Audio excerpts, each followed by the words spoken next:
again today. Some of you early subscribers to my channel may recognize these boxes. And under the channel name Random Repairs, I've changed the channel to Jameson's Repair Shop. So welcome to Jameson's Repair Shop. These I built, and I did a series of, I had 3 videos. It's on a playlist in my channel, so go look at it.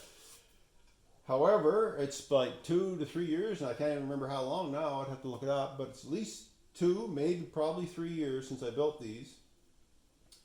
And I just wanted to do a little review on them. I never really did complete that series, but today I'm going to put this to rest. 3 boxes. We use them in 3 ammo boxes. We use them in our motorhome, and I've been using them actually on power outages. We've had a few power outages this past winter where I live, and this one here has been really handy for keeping our phones charged up because it has a USB, and also my daughter likes to go camping with us as well. She likes to stay in a tent, and so I gave her this box, this green one, set up with a USB port so she can charge her devices and whatnot and keep everything going. They've been great boxes, like I said, virtually maintenance free. You just charge them through here, and actually this one here I'm going to show you. This green one's a little bit different than the purple ones because it has an actual charging port that goes directly to the BMS. So I'll crack this one open so we'll have a look. It also, like I say, it has the USB, which is very handy. Plus we can use it in the RV through here, and I have it set up with the X60 plug, which is a 60 amp plug. So not high amperage, but great for just devices and whatnot.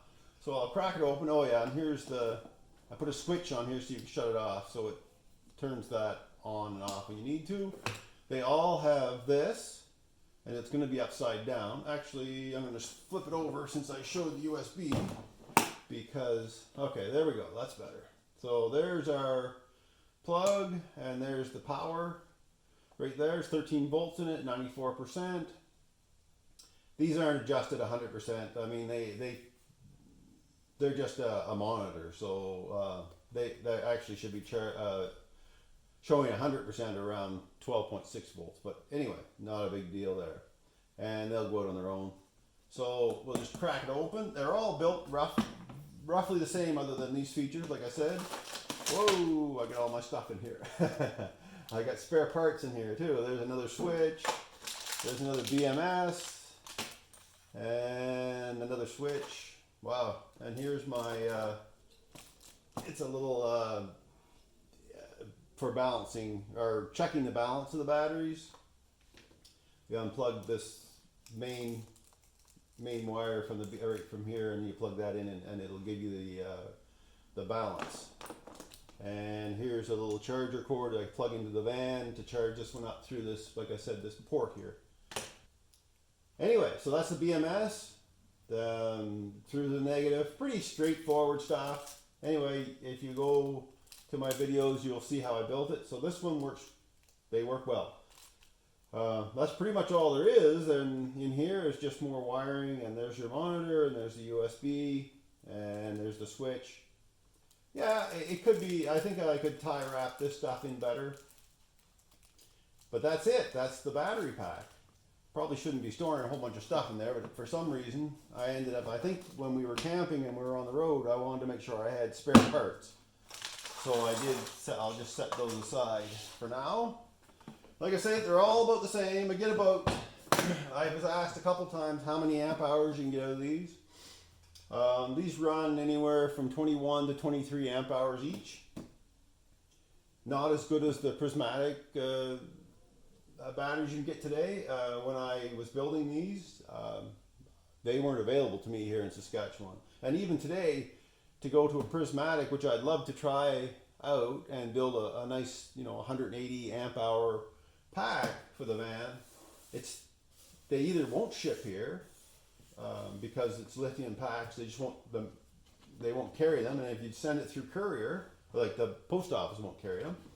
And if you send them through courier, it costs a fortune. So it's easier for me to pay the money on a pre-built, like from Battleborn or Renogy or something like that, than if I just want a battery. But if I want the project, well, hey, which I would like to do a project. Anyway, I'll just open these ones up. They're all the same, like I said, very similar. Actually, there are a little difference. Oh, there's a little Gorman in there. These ones actually have fuse. They're fused. These are 60 amp fuses. So I wanted these fused. This one here is not fused. It only relies on the circuitry in the BMS. But these ones are fused. And I did blow a fuse out once. Overload. I was trying to charge a car battery off it. And actually charging the car battery wasn't the issue. The issue was I tried to start the car with this still hooked up and it popped the fuse. So it works. And this one is the same. I'll show you inside. Same deal in here. These two purple ones are built identical. Except for I had an extra switch on this purple one. No, sorry. I have to think for a second why I did this. No, oh, I put switches on both of them actually, these purple ones, for a relay, because what the plan was going to be was to go direct from here to there. So if I wanted to go like 200 amps, so I have some 200 amp relays. The idea was I would have the relay switched and would bypass the BMS and go directly to there. I never did it, so I can't speak to how that would work. I did do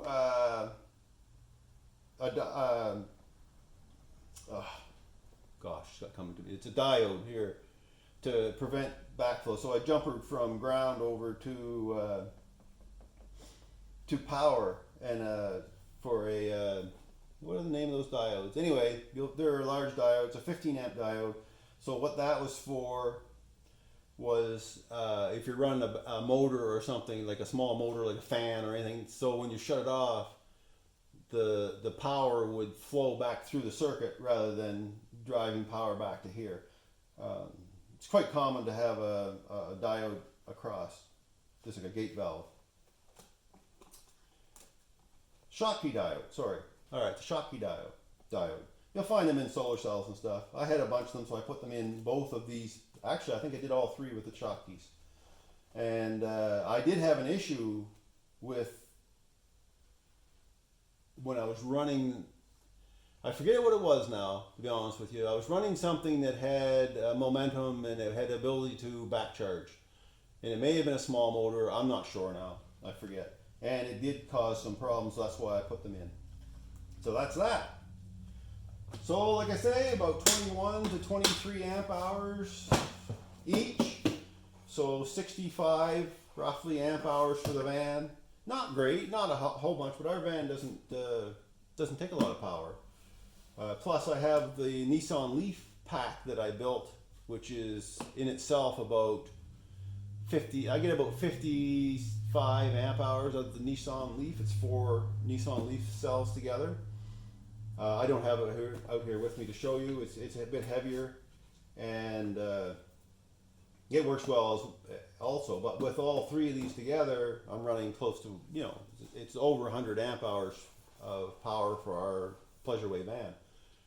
I like them, but like I said, I think if I was to build another one, I would go with the prismatic batteries and try that and get the 180 amp hour unit.